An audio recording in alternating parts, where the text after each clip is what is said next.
Kate Nilafalcha, welcome to Irish Granny Helen. It's time for our Saturday book. I'm all cockeyed. This is video number 5 of our book, The Eden Conspiracy by the fantastic Paul Wallis. Still hasn't replied. Hasn't sent me his RSVP. We are going to just jump right into it. We're on chapter 11, Into the Unknown. How appropriate. And he is now writing about the year 2015, Sydney, Australia, New South Wales. So he was at a lecture of renowned evangelical preacher Daryl Keswick. Hope I pronounced that right. And he came halfway around the world to speak to a small group of pastors from a number of denominations. He's a great orator, Paul says, and Paul says he did learn from him, but he didn't feel comfortable with the kind of tone of his sermon, which was very hellfire-ish. It's cold here this morning. This guy, Keswick, talked about eternal torment of fire and the punishment for anyone who doesn't become a Christian. Paul says, for the first thing, it's cruel and unjust and some sort of finite crime that you commit on the earth, like not becoming a Christian, doesn't deserve infinite punishment. And he's asking himself, okay, he's very introspective. He says, if I'm thinking this, does this make me more compassionate than God? And then he said, number 2, probably I would think more importantly, if you're coming from this world, this is not a biblical teaching, this hellfire stuff. Christ talked about Gehenna. Gehenna was a trash pit outside of Jerusalem. And he spoke about it as a metaphor. He wasn't talking about, some hell place.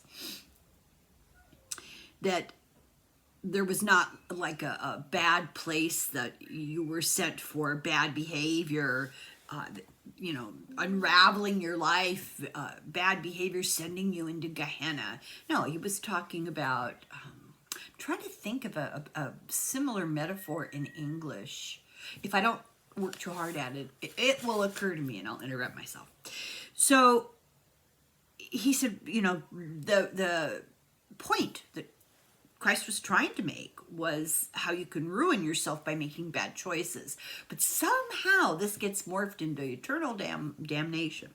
So Paul found only 2 texts suggesting any kind of external torture. One in Revelation, which the book of Revelation was not really part of the original Bible. And the Apocrypha, from the Apocalypse. You can see what I think about that. Go to my Substack. So he feels that it's a figurative threat to infidels, but this is not dogma. This is just a warning. So Paul gave Daryl, the preacher, his information that he had about all of this, his resources biblically, including footnotes and references. And he asked him, in light of all of this information that I'm giving you, how do you arrive at your conclusions of eternal damnation? Paul asked, am I wrong? And were there more texts around that might be helpful that could elaborate on this? Daryl, this great orator, confessed that he'd never considered a different interpretation because his interpretation aligned with his beliefs, confirmation bias. He he asked, did it matter that there might be different interpretations? Like, I'm right, this belief is right. Therefore, why do we care?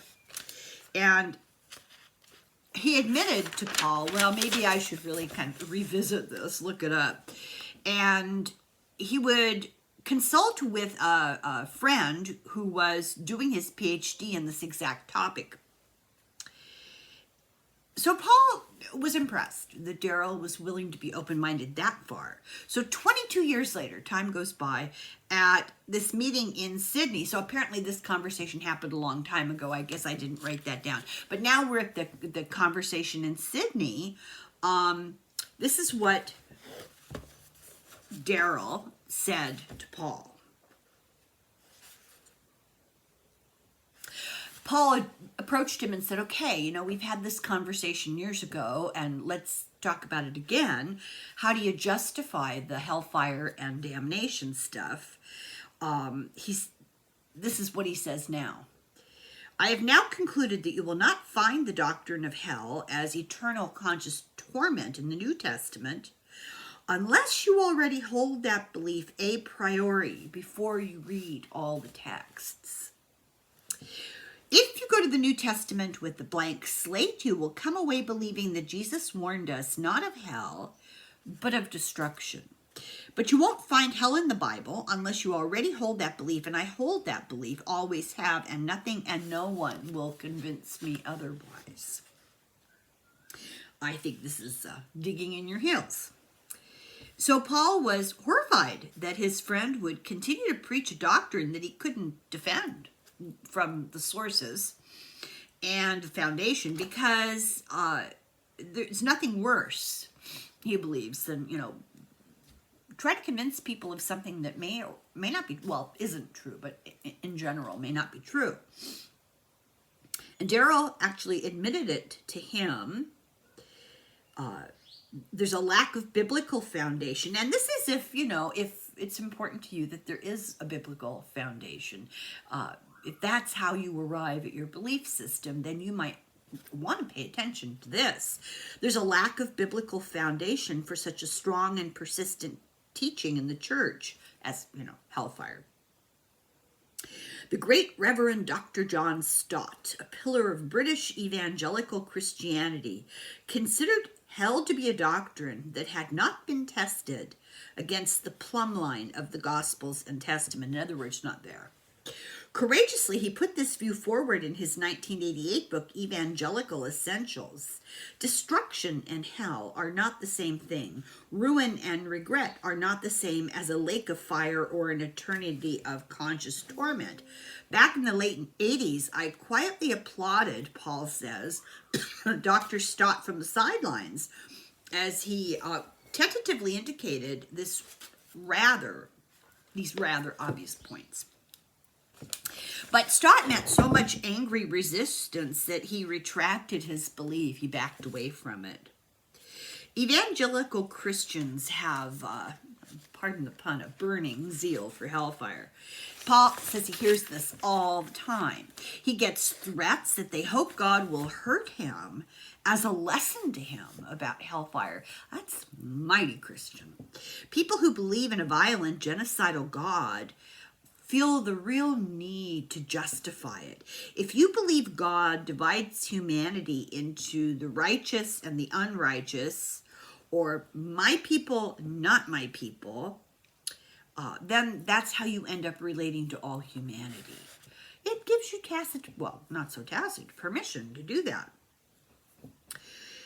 And he said this is worshiping a monster, and it makes a monster of people. So, hang on a second, let me find this next quote.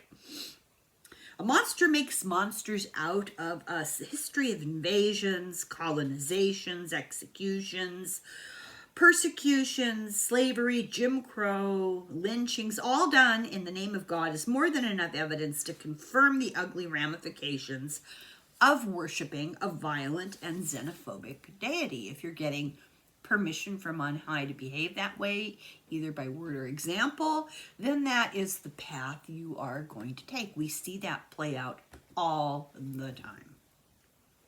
There's a tragic inevitability to it. If we can confuse brutal colonization with the act of God, then we become brutal colonizers ourselves in the name of God. This is why it's critical that we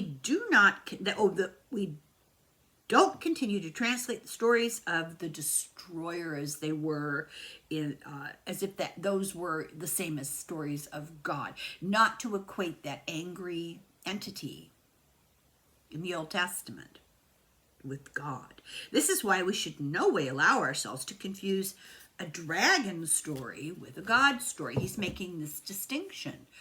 These stories are being told, but they're not being told about the same being you are being led to believe they're being told about, if that makes sense. So for centuries, we have eternal punishment as our risk if we, I mean religion. The church uses this as a stick to punish people, to get them to adhere to church control. Many believe that Jesus' message is heaven versus hell, and that's not true. The gospel is a message of the message of binary good and evil, saved and not saved, is really not entirely true. Christ talked about the kingdom of heaven, but this get conflated in people's minds with the idea of feudal dominion by God. People are only capable, I think, this is me editorializing, understanding this from their own personal context, and they're living under oppression. This is what they see. It's, confirmation bias. So we all must either honor or obey is the message that a lot of people get. What did I do with my Kleenex? We're having very cold weather, and it's dry cold. I mean, it's snowing, but the air is really dry. My skin is like sandpaper. It's awful. So the root word translation from the kingdom of heaven, if you really go to what it really, really means, it translates as the cosmic realm. That kind of puts a different spin on things. Heaven versus hell is an a priori paradigm for most Christian sects. So what that means is they go into their belief system assuming heaven or hell, good or evil, punishment, reward, saved, not saved. That's their frame of reference. So that's a number one belief in heaven and hell. Is a number one must believe, but it's absent from the Bible. This is often translated as eternity. That is how they do it, but it's not eternity. This is coming from Mario Bellino, the Vatican professor, an expert. He says the reason olam is the word that's in the Bible as eternal. Olam has been translated as eternal. It's because of its association with Yahweh, a word which has been interpreted as God. If he's God, he must be eternal. If it's Yahweh, he is Olam. There we go. If he's eternal, then Olam must mean eternal. In other words, it's kind of an invented translation. They've gone backwards, associations, and done it erroneously. What it really means, if you go to the root, the actual linguistic roots, olam means a dimension, a different plane of existence. And this is true in the multiple different languages and translations of global ancestral narratives and Norse myths. When they talk about God, they're talking about another plane of existence. A new realm or dimension, as Jesus called it. The kingdom of heaven is the cosmic realm. And these dimensions and realms, these scriptural sources globally go farther into it and talk about how they affect each other. And probably the most identifiable or relatable thing in our context would be as above, so below. Celtic, Aboriginal, Indigenous, North American Indigenous. In the Talmud, the word olam really translates as universes, plural, and a mysterious unknown. So kind of like Paul says, like if you wanted to look at it a little bit differently, you could look at it like the great beyond, out of time. It's actually used in the Old Testament as a reference to time when saying, I don't know how long. It's olam. It's beyond my ability to identify. It's a mystery stretched out really far, but eventually there's an end. So Gehenna is a trash heap. Gehenna is not Dante's hell. And when they talk about the kingdom of heaven, they're talking about, and Jesus said the kingdom of heaven is within, they're talking about cosmic realms, dimensions, universes. This puts a whole kind of Eastern slant on all of this, I think. This is my opinion, but Olam points to dimensions beyond, journeys, mystery that humans cannot fathom. The nuance here is much richer and deeper and more complicated than just you're going to hell. Monsignor Corrado Balducci was the senior theological advisor to Pope Benedict XVI at the time of the Vatican's colloquium in 2009. A colloquium is a talk, get together and discuss it.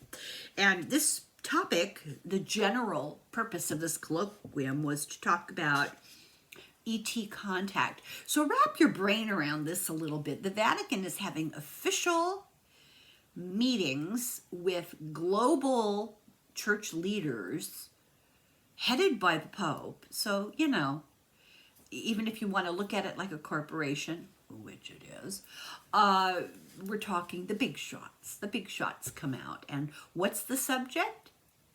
ET contact. I wonder how that would go down if you could take away the idea that it's the information that it's Catholic, because that predisposes a lot of prejudice that people have. If you went to the South to a Southern Baptist group and you told them important church people just got together from around the world to talk about ET contact, left it at that, I wonder what the reaction would be. So anyway, Corrado Balducci told the Pope that ET encounters are real, and ET encounters are not demonic in, the traditional Christian sense of the devil.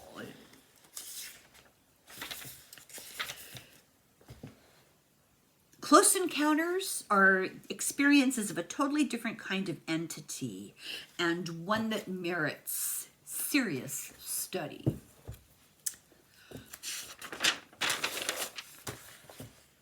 Now we're on chapter 12. The alien in the captain's chair. We're in California, December of 2022, and Paul is telling a friend, Carrie, that most really old religious songs tell about close encounters. They're not really written as a praise of God. They're talking and describing these close encounters. Heavens, the cosmos, he says, they're talking about outer space. And lifting things up to the sky is a very common phrase. They're talking about launching into outer space. There is a thing referred to in the Old Testament as the glory, the kanod, K-A-N-O-D. And this is in Hebrew scripture. And Paul says this was a specific thing. It wasn't, the glory of God or the wonder or whatever. It was a thing. And it moves itself from the sky to the ground and back again. It was seen moving across Mount Sinai. It can come through doorways. It's a material object, as it's described. And Moses encounters Yahweh with this kanod. Did I get that right? I think I did. Maybe it's kavod. It doesn't matter because none of us that I'm aware of speaks Hebrew. But Paul is saying that this is a material object that Yahweh is using on Mount Sinai.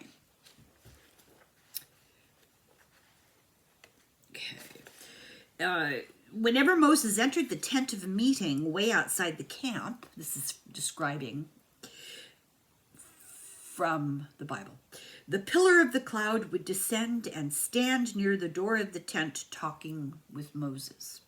And all of the people could see the cloud pillar standing near the door of the tent of the meeting. And Paul asks, well, what were they looking at? What was that? Through the ages, Bible illustrators have drawn pictures of a pillar made of a cloud, but elsewhere, this descriptive word hernon is translated in ways that would make a rendering such as the pillar of the cloud or the cloudy pillar. So not that this is an amorphous column of smoke, but a solid pillar-shaped structure with an accompanying cloud. And in Exodus, it talks about it having fire on it. And if you think about that a minute, what shaped a little bit like a standing pillar with a cloud and fire? Maybe we should ask Elon. Oh, here we go. Wait a second. So you have this strange pillar with a cloud around it and a fire, and then it becomes airborne in the Bible, and it lands vertically near Moses' tent, and it communicates with Moses.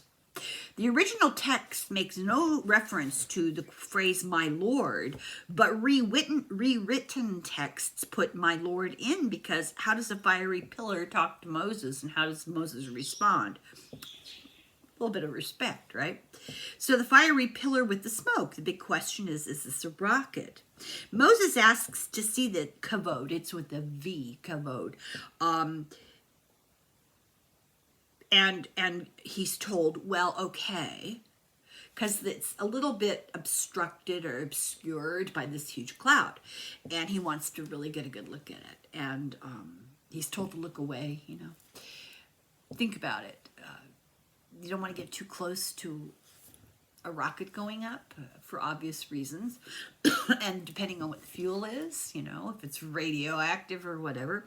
Anyway, he asks to get close to it to see it. And he's told by the voice from it, okay, but everybody has to leave. All the animals, all the people, they have to leave. And then you, Moses, you have to hide behind rocks. And the quote is, in order not to be killed in the process. Paul says, okay, this is a technological object, and Bible translators didn't have any context for technological objects like this, so they had to insert religious and spiritual frames of reference, because how do you...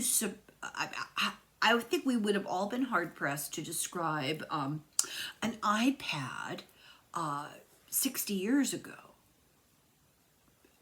Maxwell Smart, you know, might have been able to come up with something, a shoe that talked to you. But how would an ordinary, everyday person envision this sort of stuff unless you were a physicist and a technician and into computer science?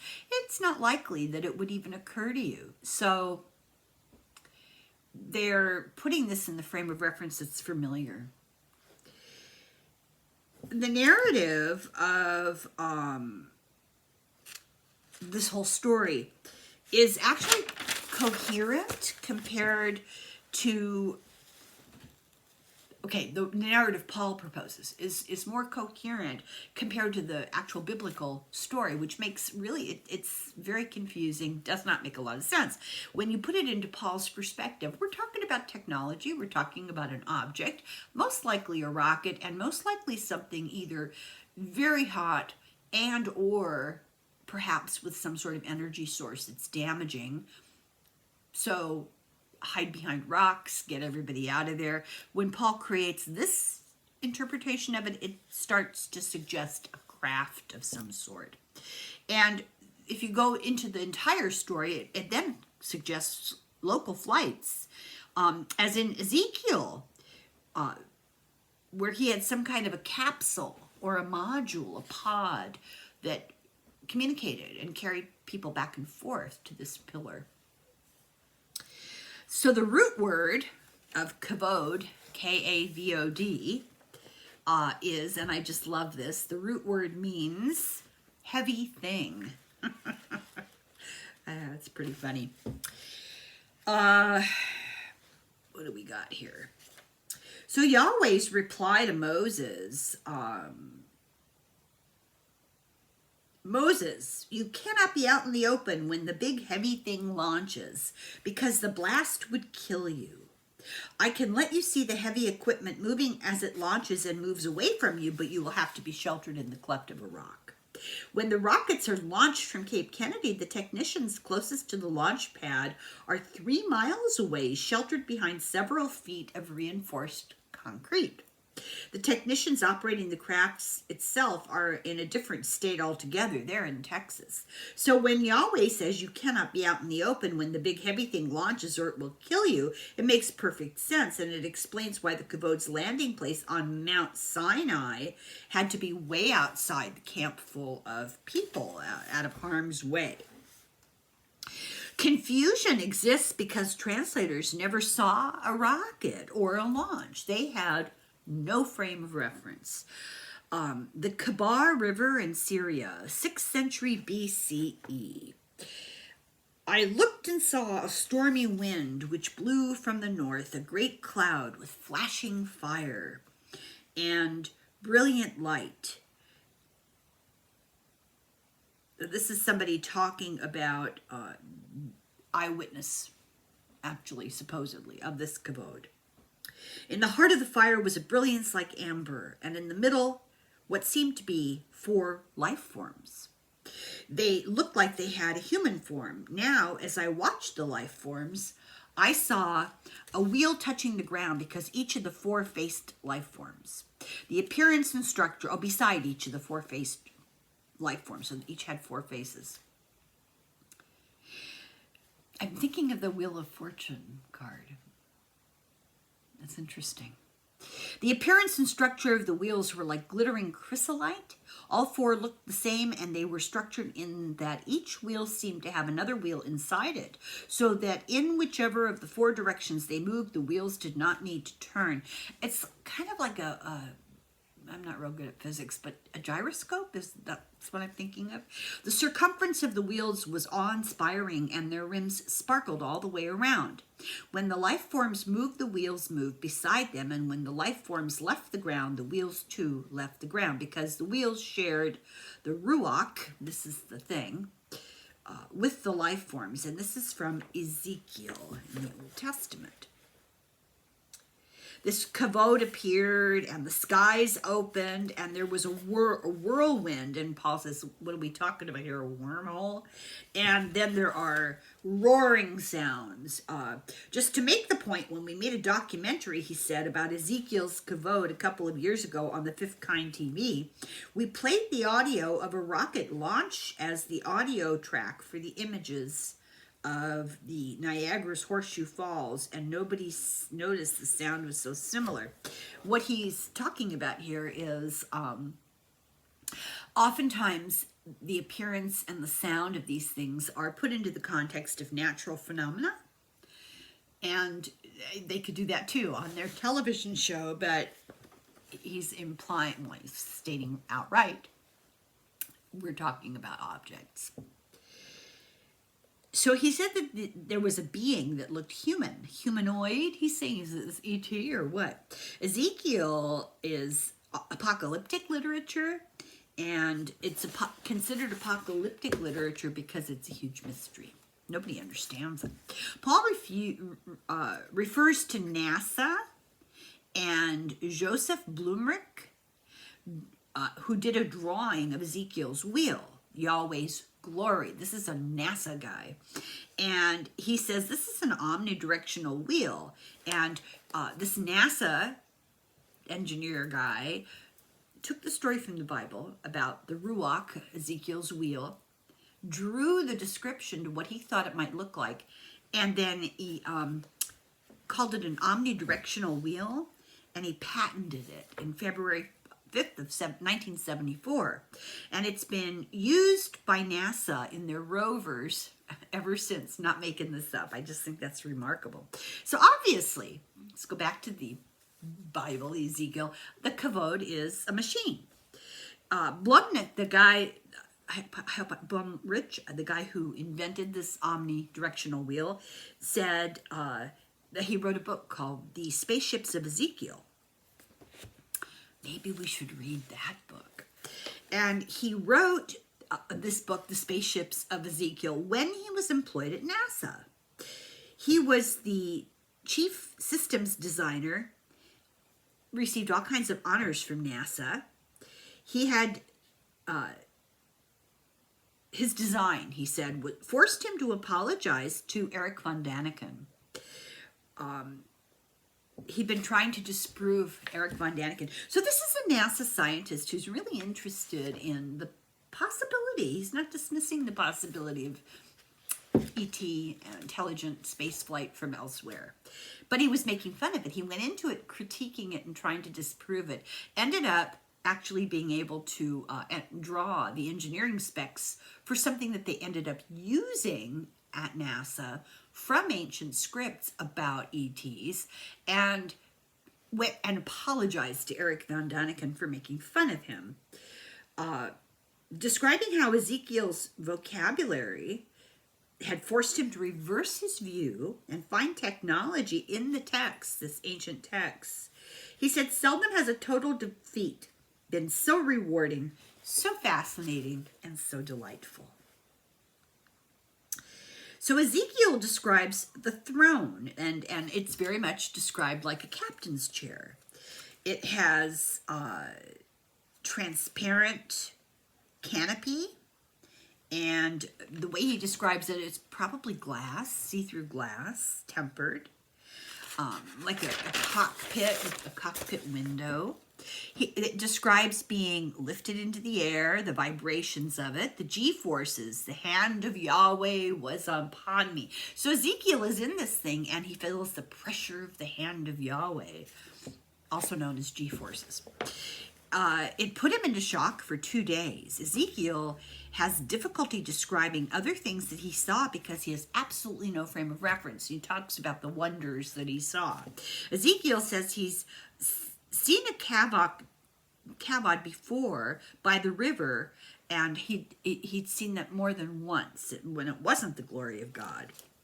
He described the pilot of this as what he calls Haya, a creature or beast, not Yahweh. So now we've got other entities doing this, and not the God, so it's not divine.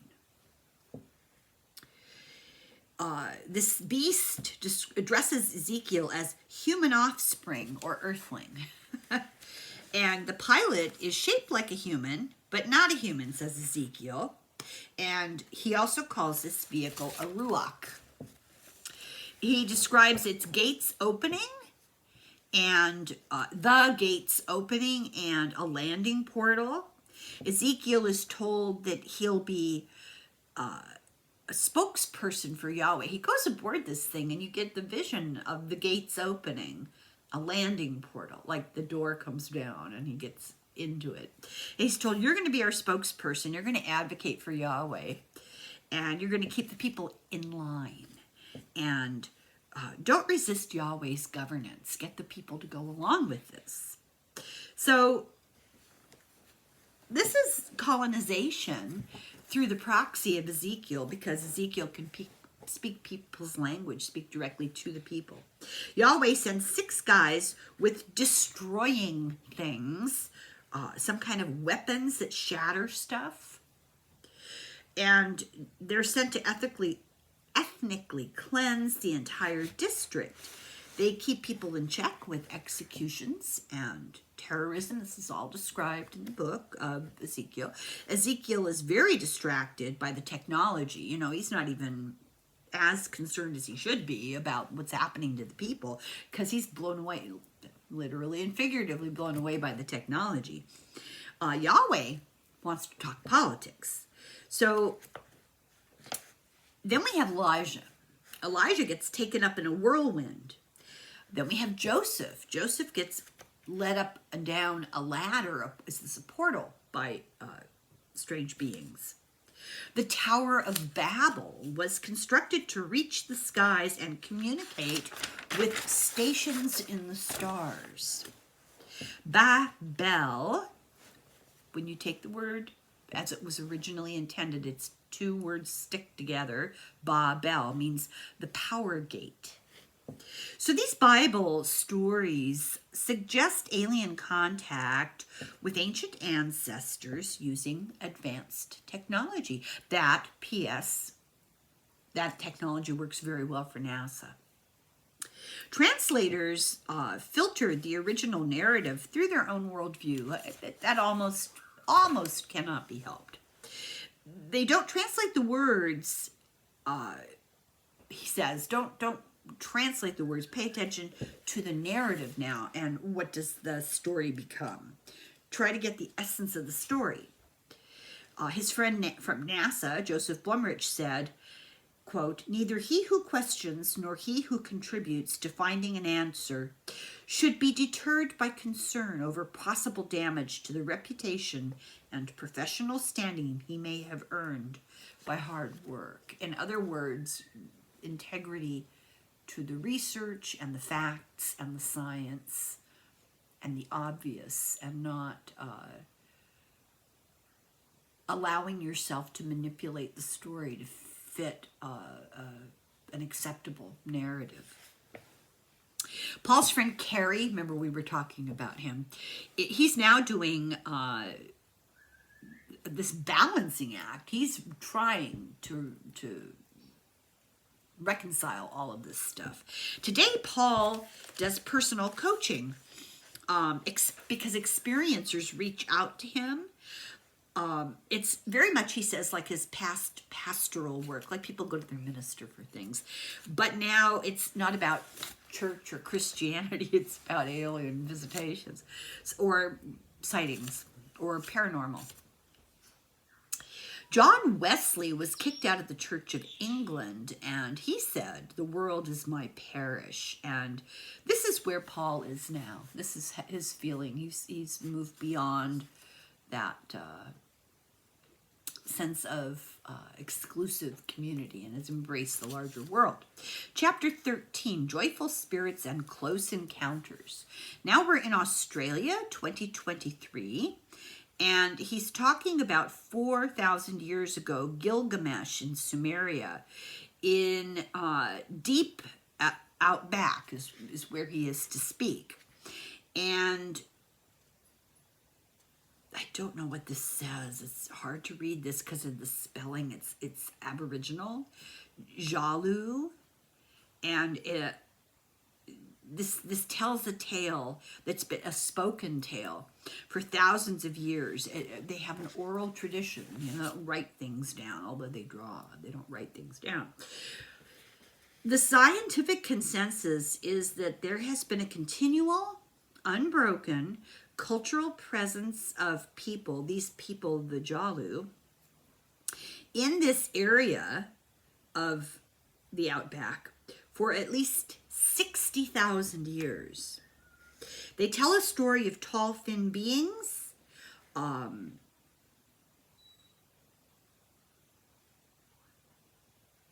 called Mimi, who were already in the area when he's talking to this, he's got this Aboriginal person speaking about all of this, and tells the story that these tall, thin beings were in this area when his people, his ancestors, arrived. So even before 60,000 years. And this Mimi spirit taught them how to hunt and how to fish and how to live in balance with the land. The people themselves are called I can't pronounce this, the Longu, which means from the clay. And it's similar to Sumerian tales of humans made from ET DNA and clay. The root word for Adam means human. It comes from the same root as of hummus. No, I'm sorry, not hummus with two M's. Humus with one M. It means made out of soil. So these Longu people describe themselves as the breath of the powerful one is fused with the soul of the planet Earth. Where the Mimi were the residents of this area, the civilization, therefore, must have predated even the advent of Homo sapiens in the area. If they were already established and had knowledge of the area to teach when the ancestors of these people at first showed up, this is a story of very early civilization. The Mimi facilitated the Homo sapiens' great leap forward. It apparently taught them how to hunt, how to survive off the land. So this is a big question. Were they physical or were they spirit? What were they exactly? They use a word for a spirit to describe physical beings. So you get the sense of maybe a hybrid. It's hard to say.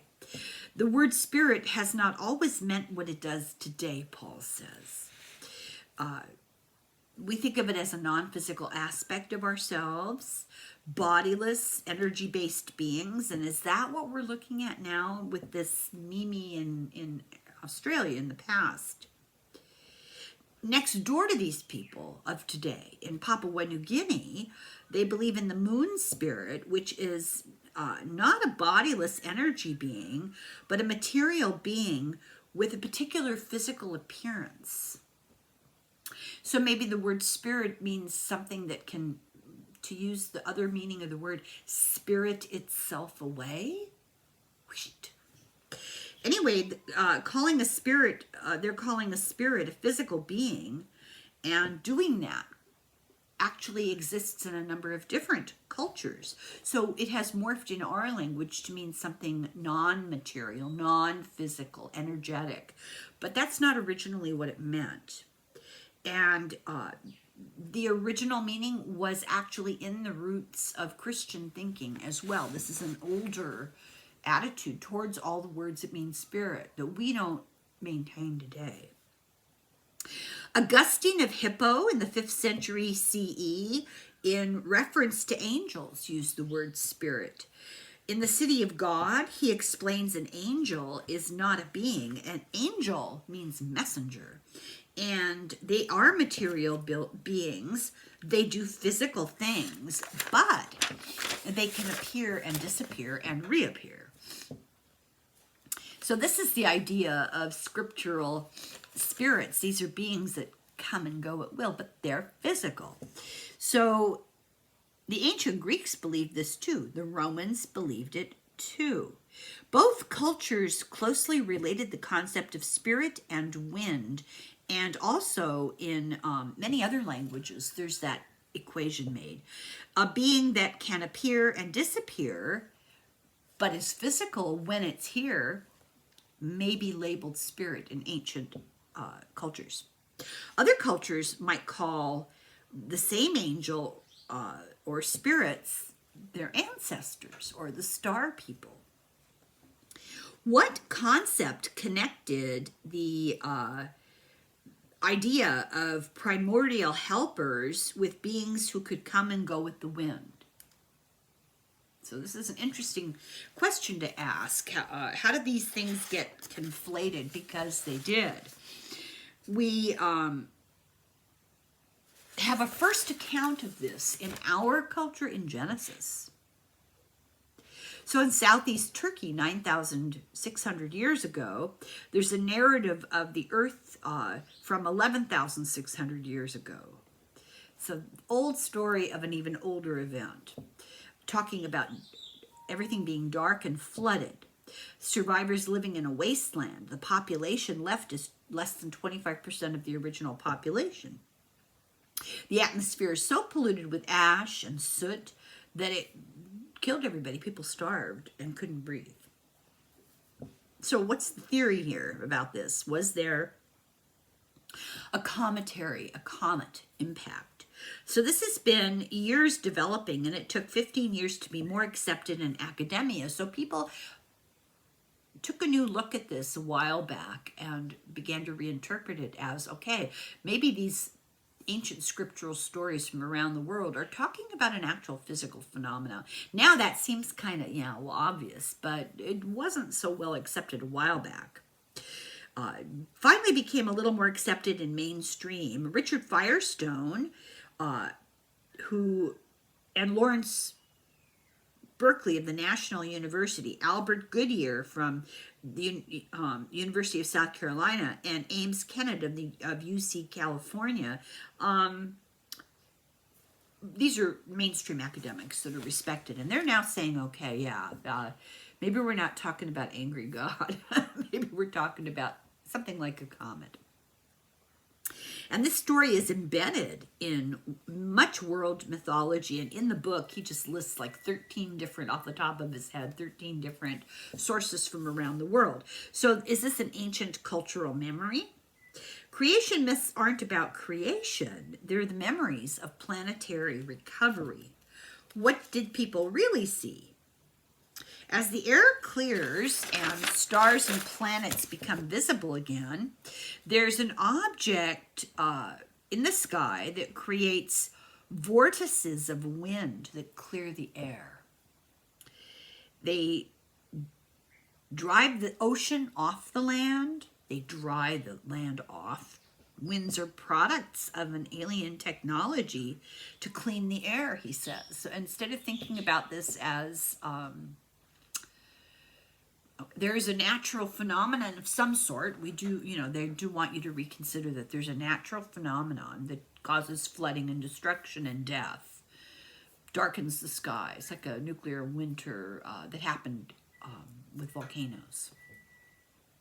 But then these winds occur, and these are not naturally occurring winds. This is coming from technology, from the sky. In Hebrew, the technology is called a ruach. And in Ethiopia, it's called a ruha. So that's interesting. The Popol Vuh says, that's Mayan, says that it's a craft carrying the progenitors, the originators. In Genesis, it's the technology of the powerful ones. They arrive in a craft that makes wind. They're advanced non-human entities, and they're being associated with these big winds. The ruach is the spirit or the breath or the wind, a craft that hovers and creates wind. So compared to Sumerian tales, the winds terraform. They separate the land and the water. They reclaim habitable land. They're powerful, noisy technology with a huge wind, and they're capable. They have a capsule that can carry a few people in it, and they fly, they vibrate, and they roar. Okay, I'm going to stop here, not because I want to, but I have to go. So I will be back. We'll call this the end of video number 5, and we'll start our last video next, and it will be shorter, so I will apologize for that, and we'll continue to explore the books of Paul Wallis, because he's fabulous and I love his books. If you can, go on YouTube, because this is free, right? Go on YouTube and look for Paul Wallis, The Fifth Kind TV. Every topic you can possibly think of that is of interest that we've talked about here, he's talked about it. I'm discovering a lot of it in retrospect, but it's nice to have backup. So thank you very much for watching, and I'll be back. Slanga foil slunge.